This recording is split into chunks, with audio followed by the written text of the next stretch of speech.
Mga idol, pagka ganito kanipis ang ng manok. Yung mga bagong sapin ngayon, kaya pag yun ang gamitin natin, kahit hindi na tayo gumamit ng sapin na lang po lahat, kasi kahit ang maliit, manipis ang paa. Gawin natin, papakita ko po sa inyo paano ang paraan paggamit ng sapin na wala ng leather boot pagka ganito kanipis ang paa ng manok, mga idol. Ito po yung mga idol, bagong sapin. Pag ganitong bagong sapin, tapos yung manok ay tatarian natin, payat yung paa, kahit hindi na po tayo gumamit ng leather boot, ito na lang mismo ang gawin natin, balancer. Papakita ko po sa inyo kung paanong gamitin nito na hindi na kailangan ng leather boot. Ito po, bago to.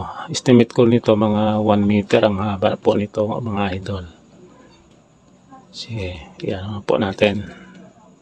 Bagong sapin po ito, at makikita nyo naman wala pang bago talaga. Bagong bili ko. Mga 1 meter to ang estimate ko, mga idol. Yan. Sample ko po ito, mapayat ang paa ng ating dummy pit. Ganito lang idol. Hindi na tayo gagamit ng leather boot, ha. Yan. Unang ikot, bandang taas. Yan, ganyan lang po. Kailangan nakalapat po talaga ang ating sapin.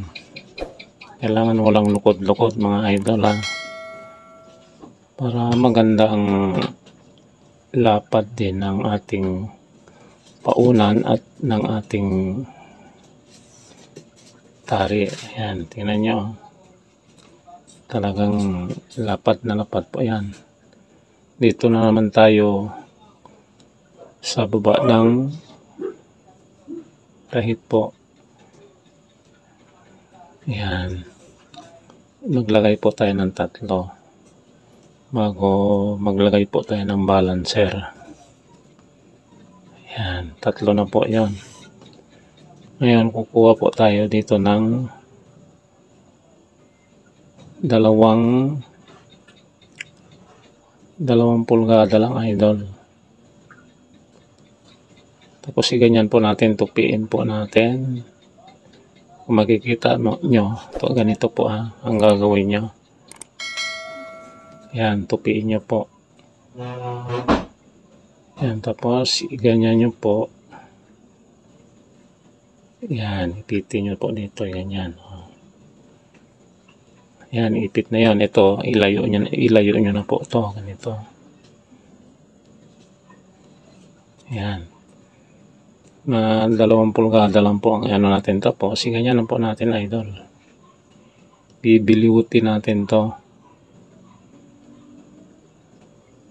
Yan, bibiliwutin natin. Kailangan yung bilot medyo matigas din po, idol. Tapos, idikit na po natin. Kung ano man laki ng paunang gagamitin natin, siya rin. Kung halimbawa malaki, dito lang din po sa malaking kaliskis, hanggang doon lang po ang ano natin ng balancer natin, yung binilot natin na sapin. Ngayon, ikutin po natin isa. Kailangan ipitin po natin yan para may puwersa. Yan, tapos iano natin, masimasin din po natin. Dito na ulit tayo sa trabaho sa taas. Yan, ganyan, idol, ha. Ayan, ikutin natin isa. Kailangan para mapantay natin. Ayan. Kung makikita nyo, pantay na siya. Pantay na po. Ngayon, kukuha po tayo ng 2.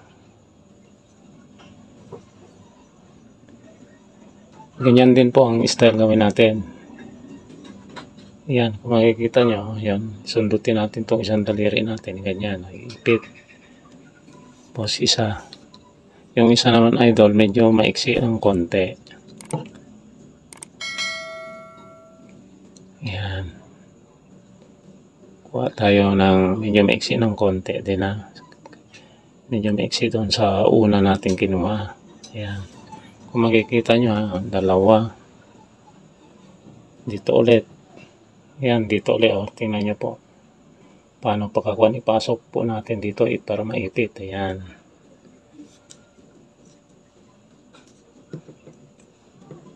Ayan. Tapos simasi-masi nyo. Hilain nyo para didikit po talaga itong sapin.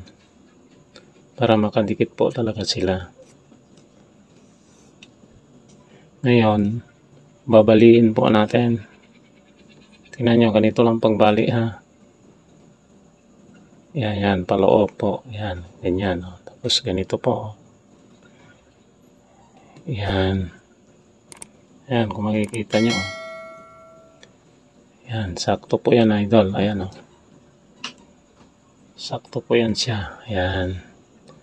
Tapos pisil-pisilin nyo po. Pisilin nyo para paglagay natin mamaya ng paunan. Nakaano na po siya. Alalay lang po ang pagpisil kasi pag sa totoong paa ng manok, baka naman masasaktan na yung paa ng manok at pwedeng manilay. Yan, di ba? Nilay na natin. Dahanan po natin. Yan.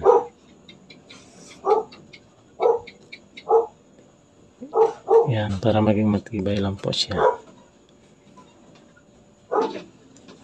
Tapos, sa baba po.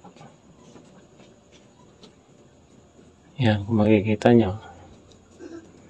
Ayan, di ba? Sakto. Ayan po, idol, oh. Sakto siya. Sakto yung haba ng sapin natin. Yung natitirang sapin. Ayan.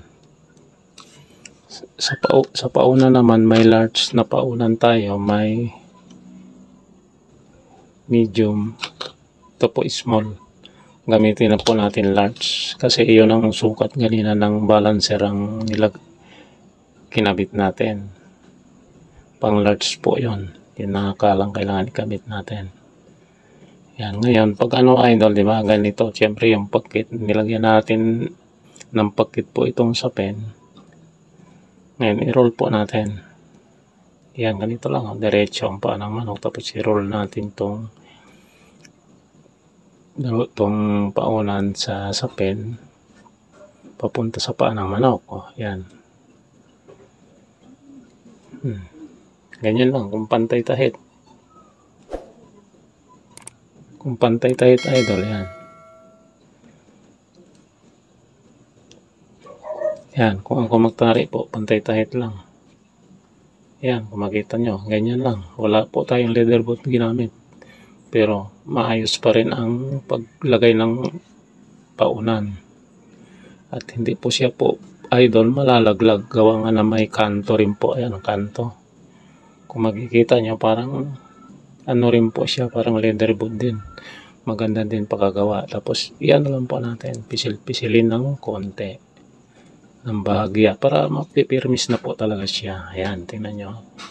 Ay, tuhod. Siko. Ayan, tingnan nyo. Sakto po itong paunan. Ganyan lang kababa. Pantay tahit. Ayan, idol. Ayan, kung makikita nyo, di ba? Matibay pagkagawa. Ayan, o.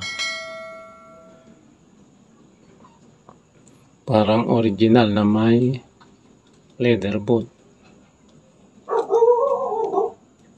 Yan, idol, mga guys, may sinire ko na naman po sa inyo ng kaalaman. Sa mga hindi pa po nag-subscribe, please subscribe my YouTube channel, Larry Montero Yotari Tutorial.